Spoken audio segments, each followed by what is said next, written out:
Welcome to Lamas Farm. For today's video, we will talk about the things you need to know before starting your own organic farm business to avoid loss as much as possible. There are 4 things to consider before starting your own organic farm. First thing is you should know what is organic farming. Here in our place, which is Leyte, I have heard so many people saying that when an egg is brown, they say it's an organic egg. And when the chicken is native or Bisaya in our dialect, they think that it is organic. Well, even if the egg is brown and the chicken is native, when they are raised with antibiotics and growth hormones, we cannot consider it organic. Even our eggs here in our farm and chickens as well, we do not tag them as fully organic but rather semi-organic, since we still buy feeds which we do not know exactly how the feed was manufactured, but we do not give them any antibiotics and growth hormones. Their vitamins are all natural.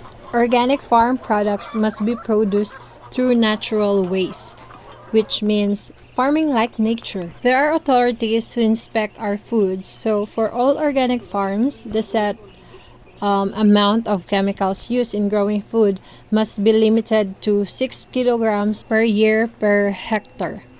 In our farm, in our crop production, we really don't use any chemicals ever since we started gardening.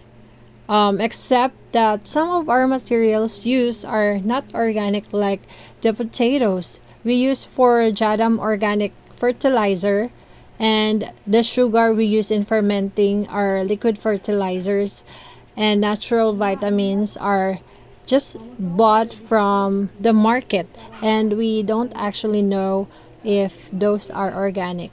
And as of now, only 20% of our feed is organic, which will not pass if we'll apply for certification. So hopefully before this year ends, we can already increase our raw material supplies enough to feed a certain populations of chickens and maybe other type of livestock. Basically, before you start an organic farm, learn first or study first about Korean natural farming, Jadam liquid fertilizers, composting like bokashi composting, and the plants that are high in protein that you can feed to your livestock, because these are important to sustain your organic farming journey. Also, don't forget to watch this video, this one, because we've listed here the different knowledge you need to know, which we cited beforehand. Also, watch videos about regenerative farming, conservative farming, permaculture, or carbon farming documentaries, so you will have a background and knowledge on how, what, and why you should do organic farming. So let's check a little about organic farming, and I've checked with Uncle Wikipedia. He said that organic farming, also known as ecological farming or biological farming, is an agricultural system that uses fertilizers of organic origin such as compost manure, green manure, and bone meal, and places emphasis on techniques such as crop rotation and companion planting.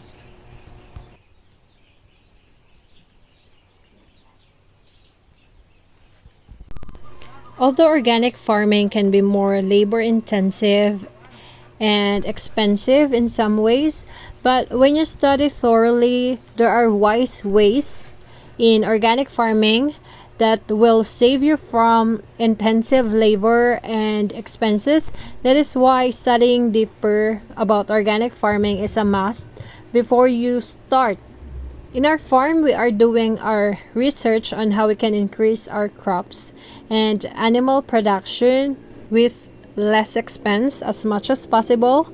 We are okay if it is labor intensive, because our goal from the very beginning is we really want to hire more people to help our community. So again, the number one thing to consider is to study about organic farming. Next is choosing the right location.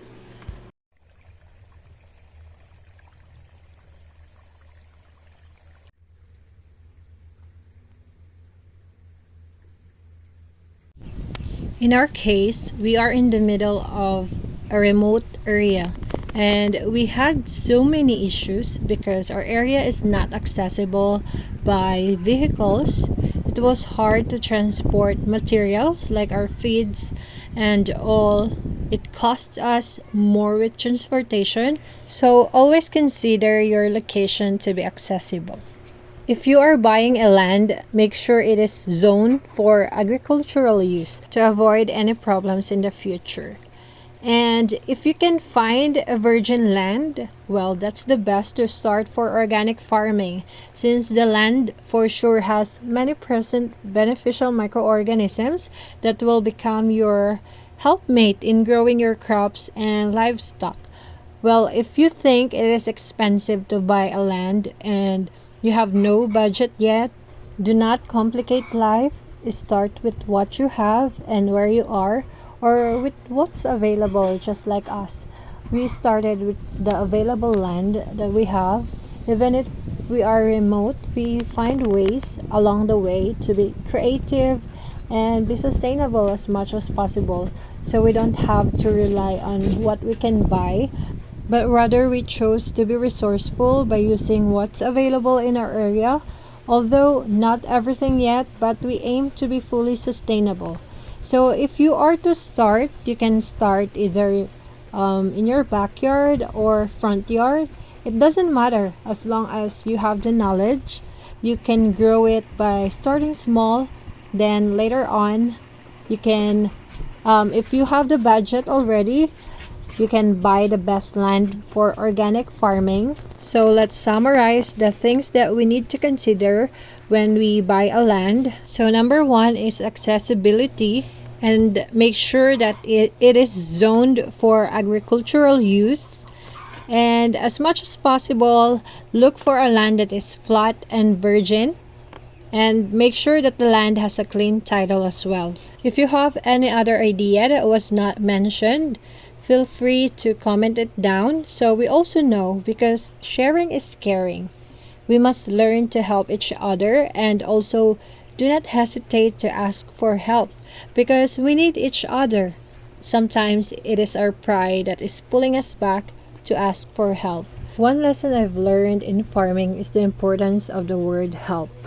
Even in the sense of companion planting, symbiosis, plants and animals and other tiny living organisms, as well as humans, are helping each other to survive and thrive on this earth. The third thing to consider is planning the setup of your farm. Making layouts is very important, or else you will end up placing your animals and plants everywhere. Your buildings will scatter and your land will end up less productive. Plan very carefully where to put your compost area, where your garden beds be, where to plant fruit trees and other kinds of trees, what plants to grow, what animals you want to keep. So there are so many things to study and plan. That's why it's really important to know everything first about natural farming before starting. If you will study about permaculture, you might like it because we actually suggest permaculture design, as this gives us farmers a way to achieve a high yield and productivity, and this is cost effective and labor wise as well.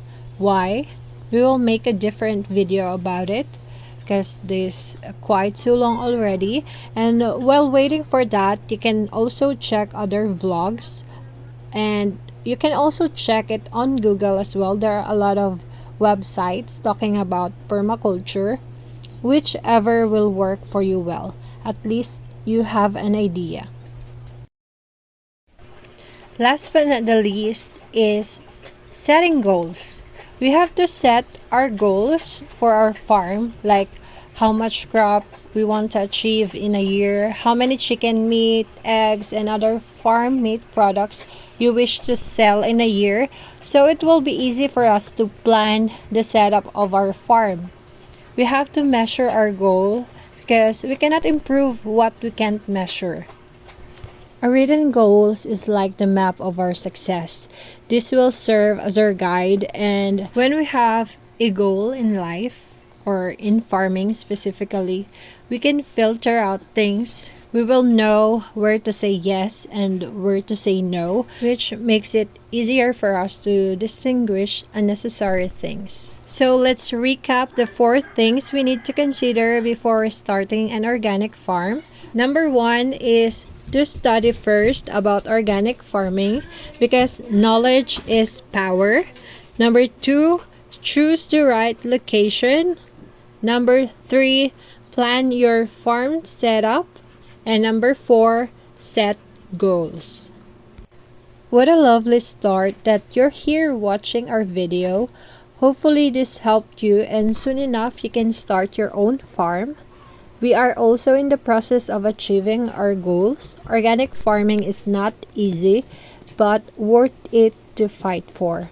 We had many failures, which were converted to lessons, so somehow our failures became a stepping stone for us to go or move forward. We came up with those 4 things to consider based on the personal experience we had in farming. So if you are also a farmer, we'd love to hear from your point of view as well. Maybe there are things we need to consider as well which we didn't mention. Once again, let's help each other and let's grow more organic food. Kindly check as well the links of our videos we added in the description because those are also helpful.